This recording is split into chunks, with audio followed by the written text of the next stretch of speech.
From the creators who brought you RuPaul's Drag Race and $1 Million Listing, this is World of Wonder's Wow Report. Things that make us go wow.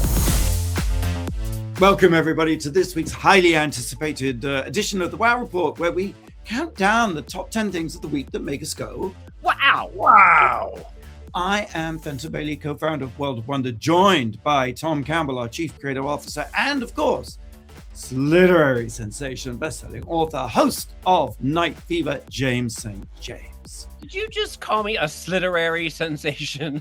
literary sensation. And of course, Blake is here too. But look, it's such a jam-packed episode. No more nice talk. Let's just get into it. Number 10, Tom. Number 10. Everything in the media now is mean. It's like an unfiltered sewer pipe. It's just going in, just trolling. And I am the meanest of them all. I know, that's why I love you.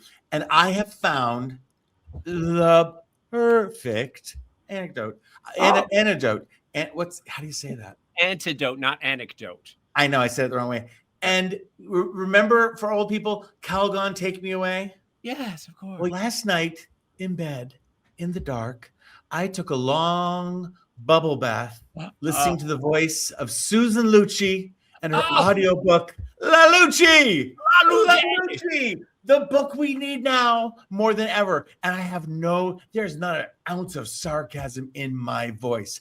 I love Susan Lucci. Yes. This book, if it's possible, makes me love her more. And I realized, because I'd never really experienced her just vocally, she is the Ariana Grande of speakers. Oh. Her voice, it rings a bell. It's beautiful. It has a range. She is articulate. It's so amazing. Go ahead. She was on Kelly and Mark the other day, and it was absolutely delightful. Yes. Yes. But she was explaining that she had written All My Lives or something, her biography beforehand. And that sort of took her up to her early All My Children years. Does she include the All My Children years in this, or is this post All My Children? Absolutely. It's just from her point of view today. Clearly, the number one thing she's talking about and the biggest change in her life is, while Erica Kane, the character she played in All My Children, was married 11 times, she was married to the same man, Helmut Huber, for 52 years, and he passed away 3 years ago, and it devastated her life. And she speaks of loss, and she speaks of their love in just terms that are just devastating, beautiful. I got to work around and near and meet several times and interact with Susan Lucci when I worked at ABC Daytime. And All My Lives, that book was promoted where it was half written by Erica Kane and half written by Susan Lucci. I never knew that. Oh my God, I love that. And so she'd go and promote it on Regis and Kathy Lee at the time. I was around then, and she'd do the first segment as Erica Kane and the second segment as Susan Lucci. Now, I just bring this up because she was on a press tour that day. This is when I was back in 97 when I worked at ABC on The View, and she was doing press junket from like 4 a.m. until midnight, doing all these things. And I was staying at the Trump Hotel in Tower, which is where they were, in a hotel at the time, 1997. I know, yeah. And so I got a text from the publicist at ABC, Angela, and said, I'm with, Susan Lucci, who had met me. She goes, Tom, I can't rent a room. Susan needs to change. She needs to change. We're going to rent a room. Can we use yours? And I'm like, absolutely. But Susan Lucci must leave me a note. And so on my mirror in lipstick were two signatures, one from Susan Lucci and one from Erica Kane. And she is the classiest woman. She is so articulate. She's so kind. She's so humble. She's so gracious. The very first time I met her, it was like the 25th anniversary of All My Children. There was a book. It was the press. It was the press tour in January at the hotel in Pasadena. And I walk in, and I'm the new guy in daytime, and all these beautiful, incredible. I have such respect for soap opera people, for writers, for women and men who can write these long, beautiful tales. Especially then, they were changing culture. And I walked up to a group, and my boss, Pat Philly, said, "I just grown a beard." She's like, "I don't know if I like the beard." So I said, and I was just filling time as I do. I'm like, okay. And I went around the group. It was like 6 or 7 women. I'm like, what do you think? You like the beard? You don't like the beard? And everyone said something. And I got to the end of that horse show, and I didn't realize it's Susan Lucci. And I'm like, I said, you don't even know me. She goes, I don't know you. But she goes, beard or no beard, I see dimples. And And I love Susan Lucci for that. She always says the right thing. There was another time where early in nighttime and daytime, they were all out here for the Daytime Emmy Awards. And there was an AIDS benefit, yes, 1997, at the Comedy Store. And all these, people who work all day long came to do like comedy and stuff at the Comedy Store. And Susan Lucci hosted, and she was supposed to read this letter, this moving letter. And so I get there and I said, "Where's Susan?" "It's the Comedy Store. It's the grungiest club on earth." And they said she's back in the dressing room. So this disgusting, awful dressing room. And who's there with her book in her little sleeveless, beautiful gown, this little Barbie doll of a human being, but Susan Lucci studying so she could perform her piece perfectly. And her husband, it's the only time I met Helmut Huber closely, he was there. He was like 6'7", this most beautiful German man, and he was holding her little jacket that matched her little like 60s swingy outfit, and it looked like he was carrying Barbie clothes. They were the most unlikely pair, but she was so kind, so lovely. The last thing I'll say, because you should definitely, I so suggest you read the book. There's lots of letters in correspondence with Agnes Nixon, the creator of All My Children, and a very class act, and a woman who changed the face of television. And there are these letters to Susan Lucci that talk about her losses, her evolution, just sweet correspondence that makes you think the people that made daytime television in 1970s and 80s and 90s when we grew up were intelligent, soulful people with a point of view, with something to say. And now we just live in this time where it's like trolling and yelling and bashing, and so it brings you to a gentler time. And I can attest to the fact that soap opera writing is no longer for gentlemen and gentlewomen. It is. And it was scandalous at the time, but it was thought through and thoughtful and opened up, in a way that it is not anymore. And it was a way to do drug addiction and rehabs and abortion. And what's happening around this is that they are talking about bringing All My Children back as TV movies, that Kelly and Mark are talking about bringing back. Susan Lucci's all for it. And I'll just say the one thing I have that I'm so proud I have, the one piece of art I have in my house, and it's not in my house, it's in my garage, because it's a giant poster-like framed photo of Susan Lucci sitting on a stool with her hands over her head, with like spread her hands like this. And it was this promo picture that they were going to throw away at ABC. They were redoing all the promo pictures. And I said, I want that. So they put it in my office, and they had Susan come and sign it. And it said, "Dear Tom, I love you this much." And her hands are spread 6 feet tall. And I see that every day when I come home, and it makes me the happiest man alive. Susan Lucci, you are a god among men and women. Susan Lucci. La Lucci, the book, the memoir, the woman. James, number 9. Number 9. Well, let me gush a little bit too, because I went to go see a movie over the weekend. I went to go see Send Help at the theater. Oh, I heard it's good. I tell you that it is a rip-roaring good time. It is a crowd pleaser. It is so amazing. There are scream out loud moments that you dissolve into laughter afterwards. The audience is on its feet, cheering and jumping up and down. It is so good. It stars Dylan O'Brien, who we were just talking about was in Twin List just recently, and he's proving himself to be a very good actor.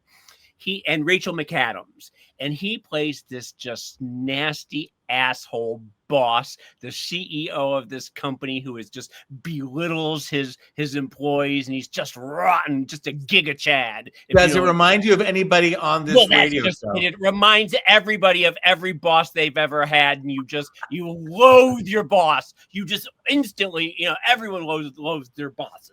Anyway, Rachel McAdams is this mousy little underling who has been passed over for job after job after job, and he really tortures her. He's just awful to her, and everybody is just awful to her. Well, she gets invited along to like a convention in Bangkok, and they're taking the private jet. And as they're in the South Seas, the jet goes down, and Dylan O'Brien and Rachel McAdams are the only two survivors of the plane crash, and they wash ashore on this deserted island. And he's still an asshole, but she has watched every episode of Survivor for 42 seasons. And so she knows how to build some place to live. She knows how to start fires. She knows how to spear fish. And he's hurt his leg, so he can't move. And suddenly the tables have turned, and she is in control. And he depends on her for survival. And she starts sticking it to him. And then he sticks it to then he's getting better, and it sort of becomes a battle of wits. And by the end, he's trying to kill her. She's trying to kill him. It is Lord of the Flies meets Battle Royale meets the most dangerous game. There are scares and thrills. It is just so much fun. I cannot tell you. And when you talk about in these dark times when everything is so bleak, you need an escape. And this is as escapist as it gets. It's beautiful, tropical island, beauty, majesty, paired with people hunting each other, and it's so satisfying. And there are twists and turns and twists and turns and twists and turns, and you don't know where it's going, and it ends up in someplace very crazy. Anyway, you talked me into it. It's doing well, and right? the message of the movie is very timely too. They say it a number of times: help is not coming. You must help yourself. Nobody is going to help you. You have to help yourself. And that just seems like 2026 all. Well, that feels like a very appropriate message for number 8. Number 8. Help is not coming. You've got to save yourself. This was a predicament James and I found ourselves in last Friday when we found ourselves in the movie theater number 13 at the Grove, which is significant, which is one of the smaller theaters, must be said, to see, I can't even say the title. I'll call it Griftopia. It's a documentary about a certain first lady. And, well, actually, so much I want to say about, first of all, it is not a documentary. It is out and out propaganda. Someone on X called it Motorcade, the movie. Because you get a million shots of her getting in and out of her Escalade and taking her glasses on and off, and that's all you get.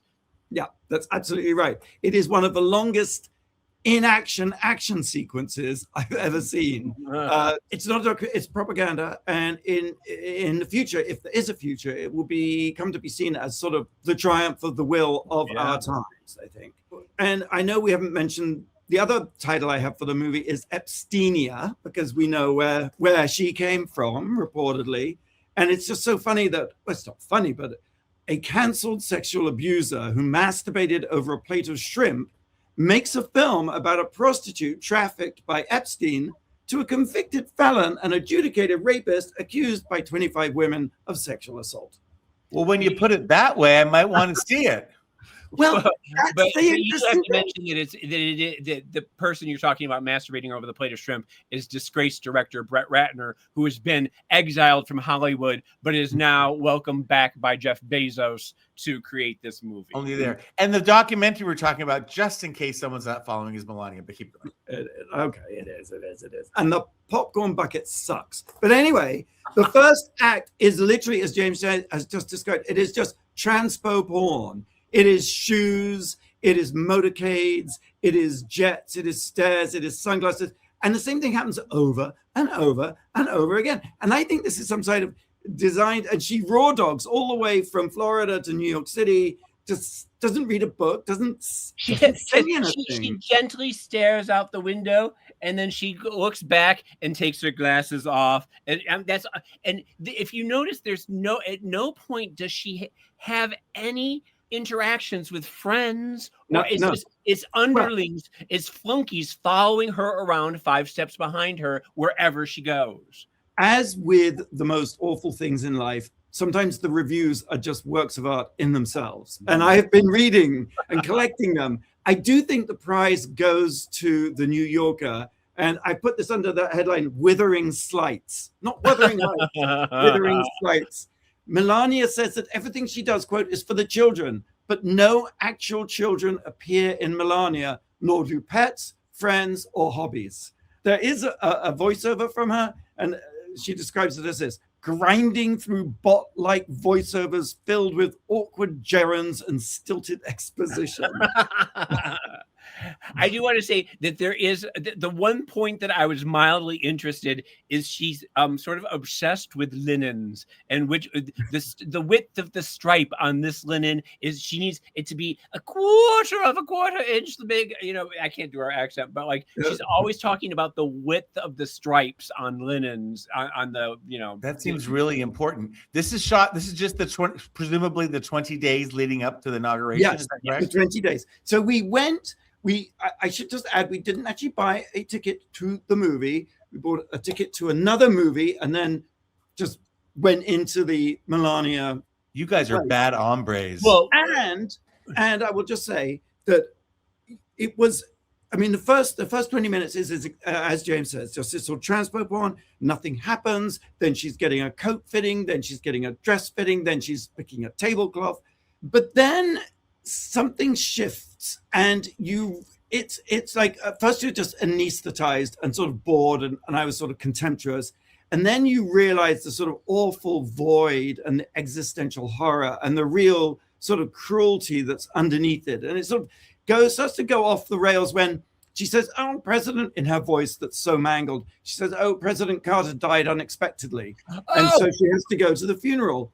Not one word of compassion or of acknowledgement of President Carter, his legacy, his life. There are voiceovers at the funeral, shots of her at the funeral, and she's talking about her mother and how much she misses her mother. And what a great lady her mother was. Even at the funeral, she can't even muster up a word about the dead man. But plenty of shots of shoes and limousines and planes. But and then she says, but my question is, do you believe that the shots of the shoes and the doors opening and closing, that was probably all wrapped around with someone else's shoes, someone else opening the door? I don't believe. Who cares? Like, I mean, because you know what? Well, I'm sorry I brought it up. No, you should, of course, never apologize, James. Never apologize. So she's feeling a little down at the funeral because she's been talking about her mother completely obsessively, non-stoppingly. And she says that later in the evening, she'll go back to New York and go to St. Patrick's for a quiet moment by herself.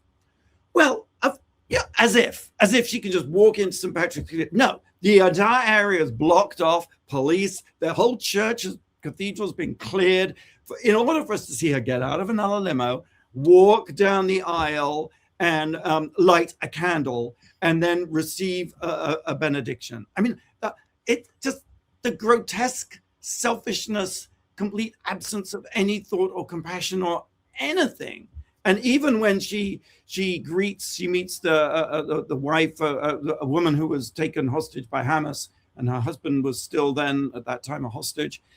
Even then, you just feel she's been roped into being a prop in sort of Melania's sort of display of compassion, which is just absent of any. So, long story short, we literally fled from the theater. We just couldn't take it anymore. We were like, it was during that period. It was during that scene right there where she's trying to be compassionate that it was so vile. But I do want to say that the surprising thing is that all weekend long we kept hearing how empty theater after empty theater, nobody was seeing it. It was a big bomb. It was a big bomb. But what the theater we were in was packed. It was no seats, no seats. But there's a theory, right, James? I mean, we saw on socials there were like leaflets offering people $50 if you go to see the movie. And at the end, you get the $50. That we saw were older white women, presumably probably from Beverly Hills, who were cheering and laughing and enjoying It didn't seem like people who were hate watching for money. Well, I don't think they got their $75 million worth on opening weekend. Let's leave it at that. Yes. Stop That Train, our upcoming theatrical release, arriving in theaters May 29th. But first, it's nominated for the Next Big Thing Award at this year's Queerties, and you can cast your votes daily at queerty.com. Voting ends February 17th. Wait, Stop That Train is nominated for the Queerty? Stop That Train is nominated for the Next Big Thing Award at this year's Queerties. This is new. We haven't even finished editing the movie, and it's up for an award. I was going to say that. I've never heard of that before. That's God bless Queerties. Indeed. Do you have a question, Blake? Pre-pub, you know what I'm saying? Pre-publicity, yeah. I do have a question. James can't answer because we already talked about this on Monday's show, but Monday was Groundhog's Day. Do you guys know if Punxsutawney Phil saw his shadow or not? Oh, we'll have the answer right after the break. You're listening to World of Wonders Wow Report. Things that make us go wow. Welcome back to the Wow Report. Fenton here with James and Tom and Blake. Yes, and Monday was Groundhog's Day. Fenton and Tom, do you guys know if Punxsutawney Phil saw his shadow or not? I know that people on the East Coast, from my sister and brother in New Hampshire to the hosts I watch on QVC in Pennsylvania, are so fed up with the cold weather that they didn't even report about it. They just said it can't be happening again. It can't be happening again. There can't be more weeks of winter. So I don't know, but I'm going to pray that he thought that there would not be 6 more weeks of winter. I feel it is Groundhog Day. Just every single day is Groundhog Day. The worst one of all time. Yeah, I have bad news, Tom. Oh. He saw his shadow, which means there is 6 more weeks of winter. But I also have good news. It's only 40% right. So... Well, this riveting conversation, I want you to know, was had on Monday's show, which is the Wow Report Live on Instagram Live. Every Monday at noon is Blake and I cutting up and kikiing and having a ball. So if you haven't watched it yet, please watch it. Yeah, we love talking to all of the people that are there. It's alive, so you can interact with us. People. Yeah, participate. Yes. Number 7. Number 7. I'm going to talk about 2 more people and 2 more things that brought me joy this week. I'm trying to keep the joy up. And one is a documentary about a first lady that I thought was quite good called Becoming, a documentary about Michelle Obama from 2020. And it was all about following her on her Becoming tour, which was the book she wrote, Becoming. And it was a stadium tour. And, it's nostalgic because there are pictures of the inauguration of Obama. There's pictures of the girls, Sasha and Malia, coming new to the White House.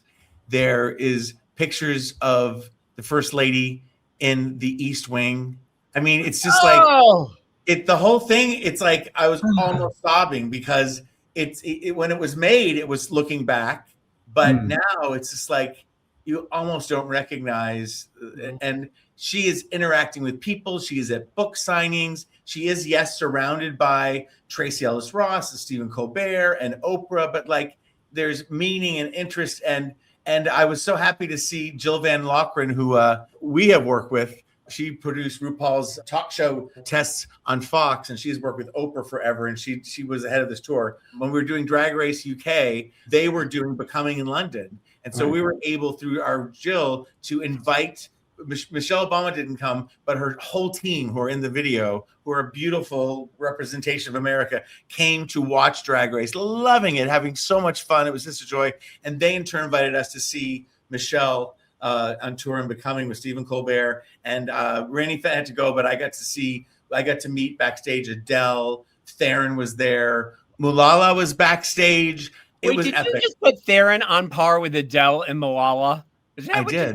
You did? I'm just saying it was a high-low combination of people, and I know it's like celebrities and things, but everyone was together. We saw Adele, we saw Theron, we saw Malala. I said we were all together, and there's pictures and great memories. And I did, as I like to remind you whenever I can, I was also, because of Jill, Michelle would call up in every city like 6 people who would say something like, I am becoming, and then they would fill it in. What were you becoming? I'm trying to remember. I had to memorize something in the back of the Uber on my way to O2 Arena, whatever it's called. But I was I'm becoming an advocate for human rights everywhere, and I'm producer of RuPaul's Drag Race, which got applause from the British audience. And just, I will not be complacent until, human rights, that LGBTQ rights are human rights and that we're all safe. But that was amazing. It was also Becoming, the Michelle documentary from years ago, Obama documentary, was in the top 10 of Netflix this week. There you go. And secondly, I just want to give a shout out to our boy before the Super Bowl, Bad Bunny. What a year. what a month, what a week he's having. He was the heart and soul of the Grammys this year. Oh, Who's at that table. The best of what we have, isn't he? Yes. He looked beautiful. I love the shtick where he can't sing. He's under contract to sing at the halftime show at the Super Bowl. So he couldn't actually sing at the Grammys, and they had a lot of fun with that. But he looked so sharp. It's the first male Schiaparelli outfit that they've ever made for him.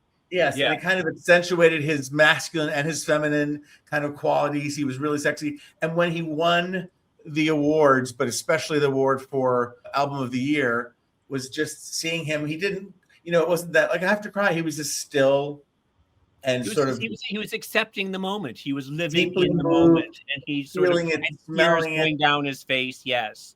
And I noticed it at the time, and now there's memes, but I noticed at the same time. In the same shot was Lady Gaga and her husband. And Lady Gaga, who I love, by the way, you can see her in the back. This little tiny dot, and she's just beaming for him like she's his mother. She's just like loving him. And she did the same thing with Sabrina Carpenter. She did the same thing with Lola Young. She really is a great cheerleader for everyone. She's so good. In these crazy fucking times, I know everyone's talked about it by this time, but like the Grammys were a feel good evening, and people were political, but also full of love. And I know you have something to talk about, James, later. All right then. Number 6. Number 6. Not so later. I am going in now, and I am going in hard. I'm sorry. It was a lovely evening. There was lots of fashion. There were lots of wonderful moments and everything like that. But 2 moments happened afterwards that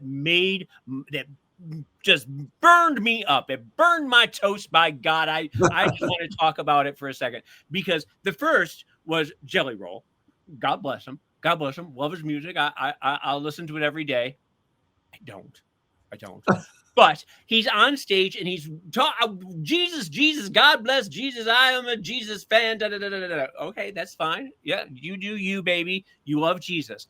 Afterwards, he gets off stage and they're asking him where he stands on ice, because that was a running theme throughout the night. Everyone was saying ice out, and people had pins saying ice out. And he said, what do you think, what do you want to say about ice?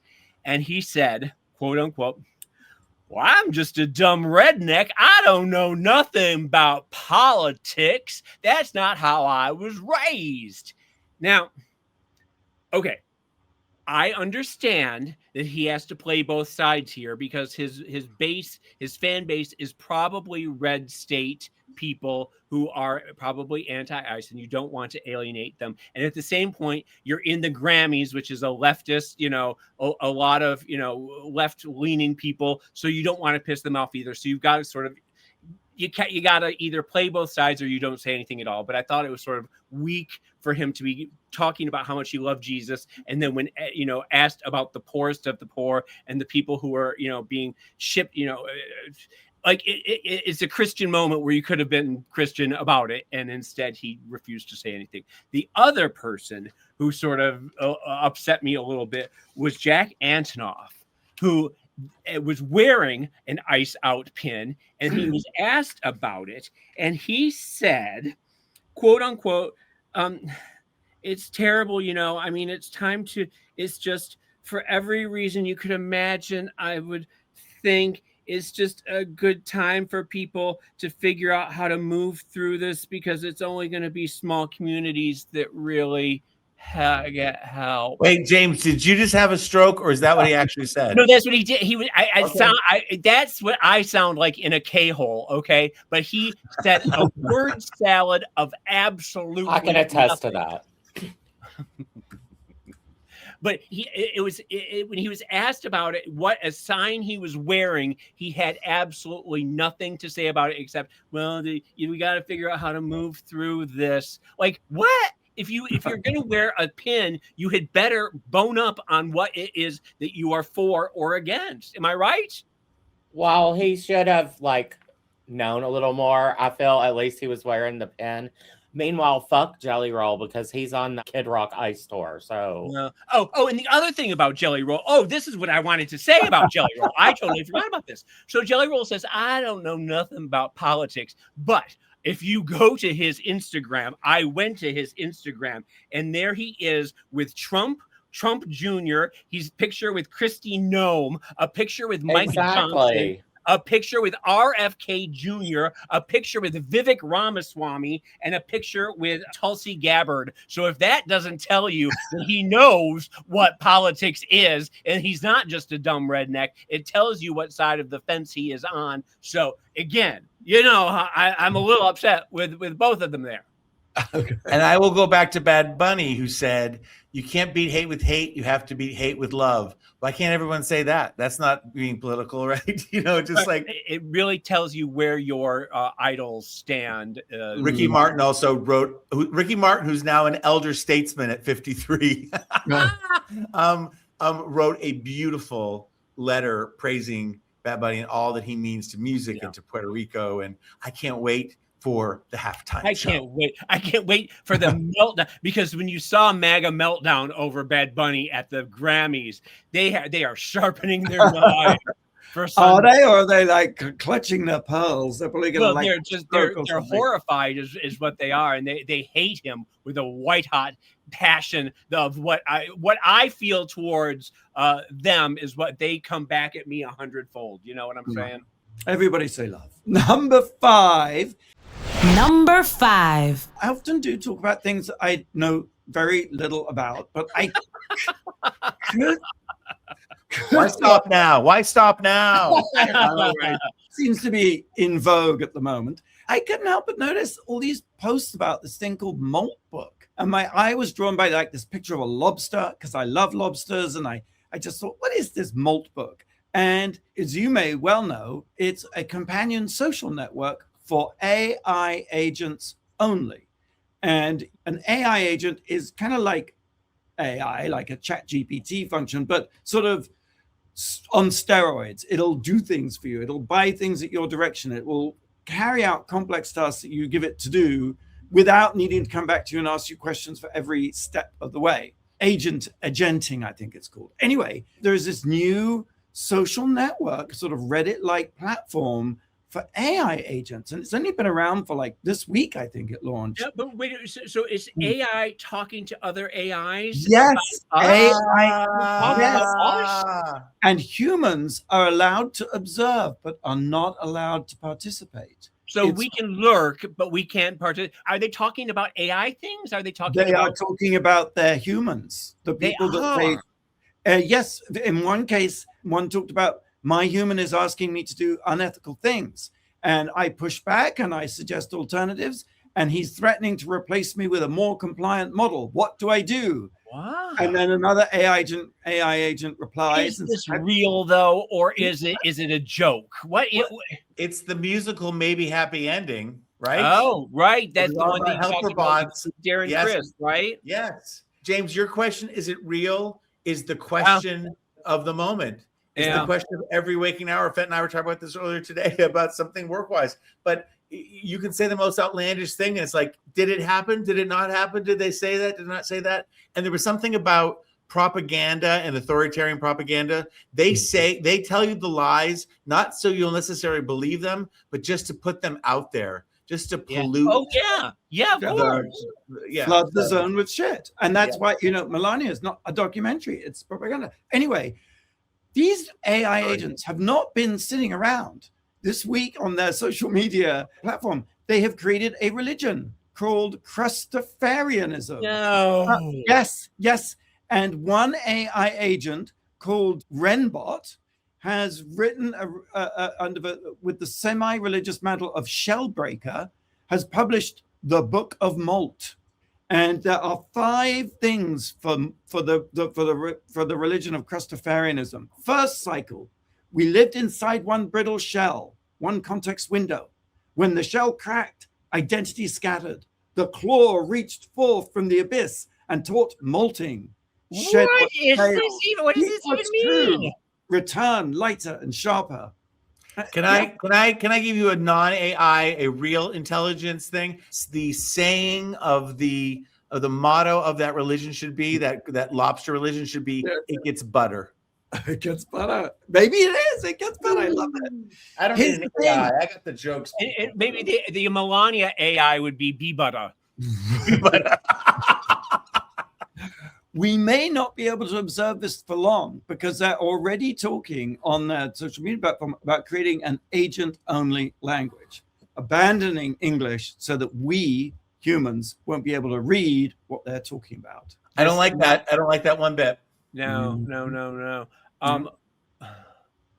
You would hope that the tenets of the religion would be like Asimov's 5 rules of robotics, where you cannot harm humans, you cannot, those famous laws of robotics.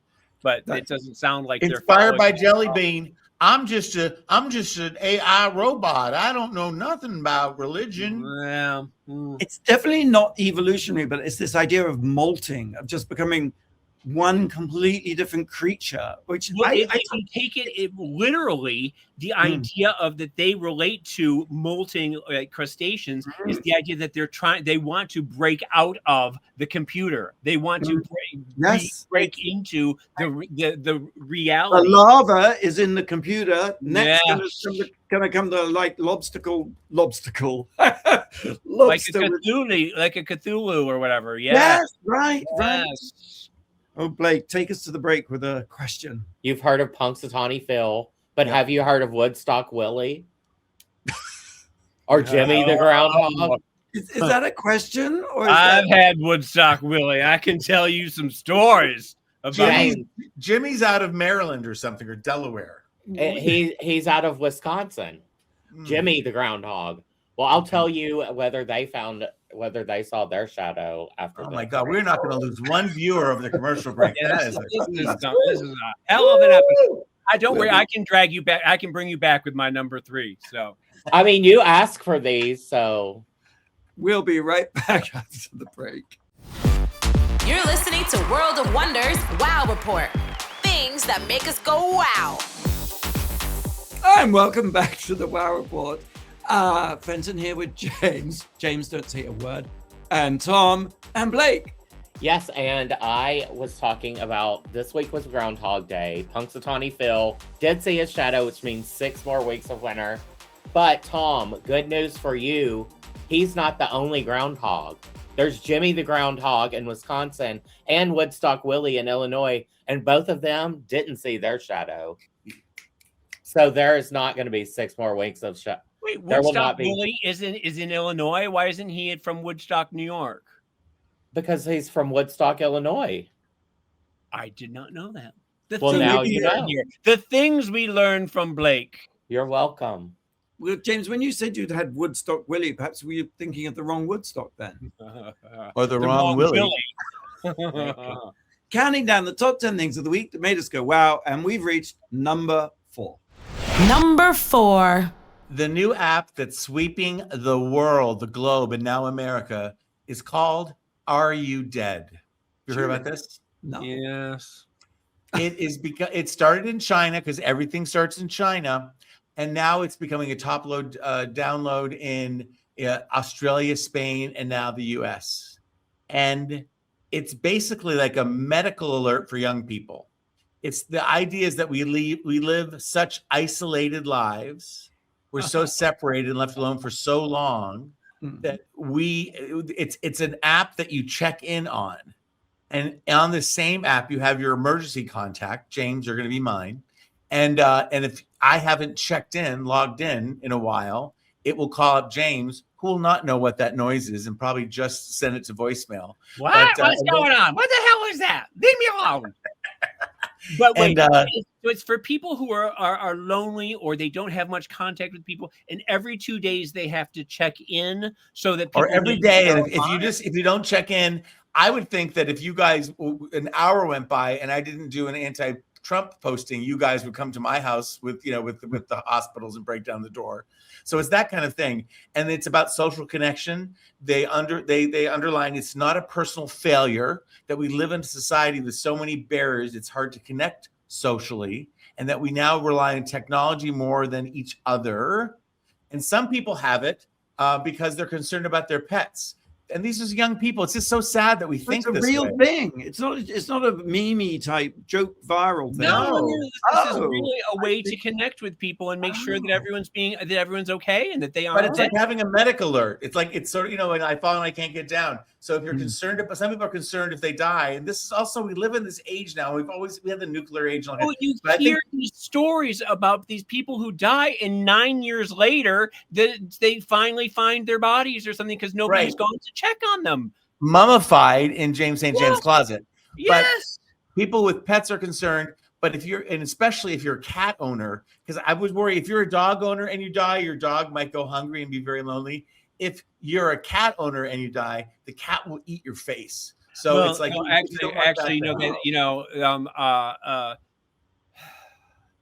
I know somebody who died and the dog ate them. It was their stomach exploded and the dog got.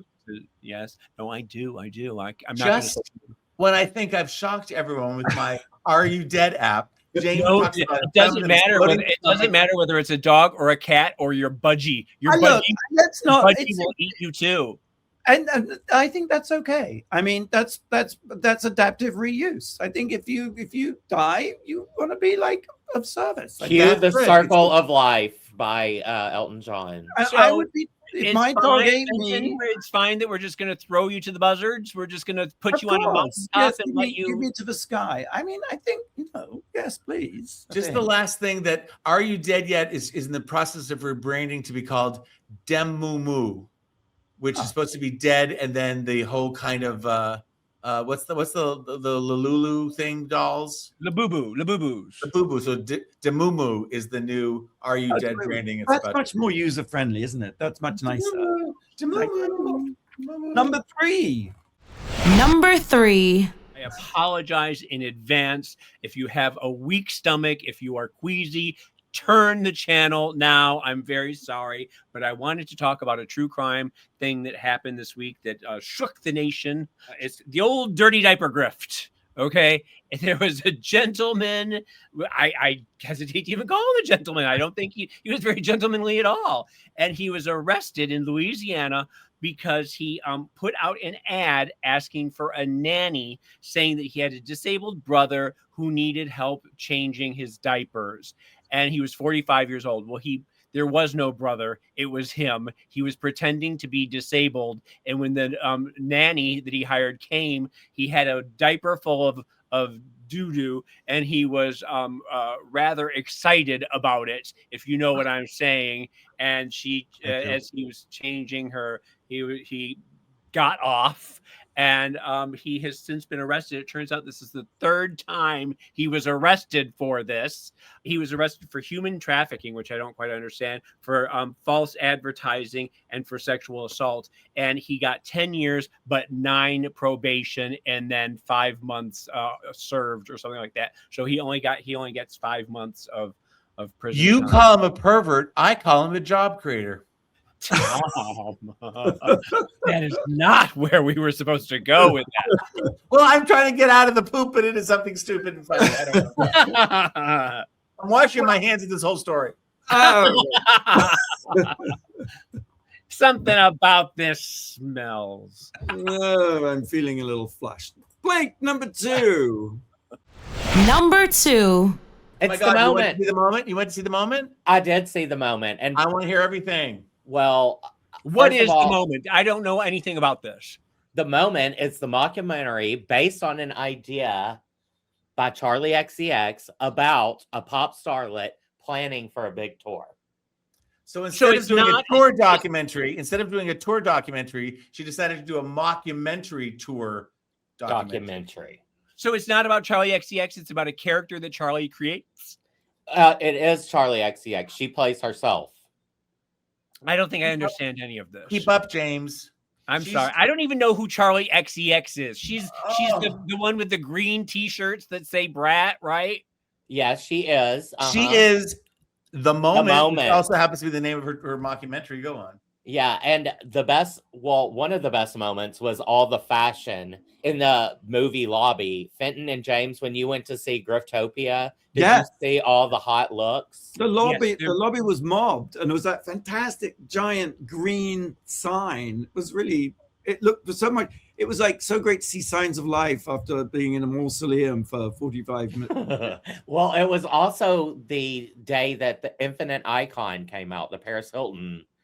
Right. Yeah. So there was a real first lady, Paris Hilton. So there was a ton of looks in the library. Sparkle, sparkle, sparkle everywhere. Yes. Anyway, back to the moment. The mockumentary, Rosanna Arquette is in it. She plays like the head of Charlie's label, who wants more brat, you know. Rachel Sennett from Bottoms. Who works out at my gym. Does she? She's from Bottoms and I Love LA, which we all loved, and Bodies, Bodies, Bodies, which is where I think she met Charlie XCX, because Charlie did a music a song for that. Was Charlie in Bodies, Bodies, Bodies? She wasn't, but she had a song on the soundtrack at the very end. And I think she might have been the music producer of that, which I'm also excited about Wuthering Heights, mainly for the soundtrack. The whole sound. She's the producer of all of that, isn't she? Exactly. Rosanna Arquette's amazing. Rachel Sennett's amazing. Kylie Jenner, not so much. And that's like my least favorite part of the movie, just because I'm like sick of the Kar-Jenners. And it's like, why couldn't you have gotten Kaya Gerber, who was in, Bottoms? She would have been great in it. Kate Berlani was great. Haley Gates, she's the real heart of the story. She plays Charlie's creative director, opposite Alexander Skarsgård, who plays a very Brett Ratner-esque director hired by the label. So he does, as we know from Succession, he is good at that type of character, though. He is a sexy bad man. Yeah. Now, Blake, you bought it? You liked it? Because I've heard very mixed reviews, and I want to go see it. I liked it. You should definitely go see it. And I would say see it in the theater, just because you should see it in the theater. But I did think it was a little long, but I think most movies are. Everything is. You went to the Charlie XCX Troye Sivan concert earlier this year, right? Or last year? I did. It was a blast. She is the moment. She's fun, and her stage show was incredible. And she and Troy, remember, they did a concert, but they switched off songs. It wasn't like an open and close. She is the moment. She is the moment. I talked about Wuthering Heights earlier. She's doing another music production kind of thing with this movie called Mother Mary. It's with Anne Hathaway, and she plays like a pop diva who's all witchy poo, but way cooler than Florence. Here's what I always wonder: does she have a hit song on the radio? I've never heard any of her music. What is a hit song of hers? 360. James, I'm afraid you're carbon dating yourself here. No, I am not. I understand what TikTok hits are. James, let's agree to disagree. The mummified corpse in your closet needs watering. I am still reeling in shock that Paris Hilton has another documentary out. I had no ideas. First I heard about it today. Look, we're going to take one more break. And I just got to tell you, on Wow Presents Plus, we have currently absolutely fabulous Inside Out, a documentary reuniting the cast of Ab Fab. We have the launch of Drag Brunch Saved My Life with Canada's Drag Race champion, Priyanka. And, of course, we have Drag Race UK versus the World and Drag Race US Season 18 and Untitled. I mean, there's so much to see. So, go to Wow Presents Plus. All right. I like it. One more break. And the number one thing the week that made us go, wow. You're listening to World of Wonders Wow Report. Things that make us go wow.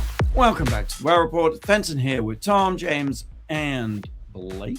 And we've reached number one. Number one. A hospital in Toulouse, France, was evacuated last weekend after a patient arrived with a World War I artillery shell lodged in his rectum. Oh, I knew that it was going. I knew it. What did I know? I'm sorry. We're always we have a leitmotif running here. We have a theme. The pointed 16 by 4 centimeter munition was deemed not to be a threat by the bomb squad, who was called in and who subsequently removed it. Prosecutors are considering taking legal action against the man for handling Category A munitions. And I guess just what on earth possesses you to shove artillery shells up your butt? Apparently, it's quite a common thing. And a few years ago, another very old man arrived with another enormous shell in the same place. And somehow he said he'd fallen. Shampoo bottles or a Coke can or something once in a while. But everyone always says they fell down and it just slipped up there. Right. There you go. Right. I fell onto this shell and it's about to explode in my bum. I think he shoved it up his butt because it might have been the shape of a large penis. Yes, but it was sort of rusty, I think. A little corroded. Texture. Wow. Patina, antiqued. And he was probably a World War I buff. Well, Fenton sent us that on Instagram, and then he also sent us this just in. A man in Kentucky stuck cookie dough canister up his butt and it exploded. Oh, yes. Oh, my Lord. Ow. Oh, Lord. Oh, Lord. Oh, Lord. I'll never have a crescent roll again. I was going to say, that crescent pop when it and it's always so exciting when it happens, but it had up your, oh, my. I mean, do you think they were just cooking up there and that's what exploded it? Who was the doughboy? Oh. No, he was obviously twisting it as it went up, and at the twist, James, again, you speak with such authority. It doesn't make you look good in this case. All right, I think we get to the bottom of this page, so we're going to turn a new leaf. Same time, same place next week. Until then, go out and do something that makes the world go wow. Wow. wow.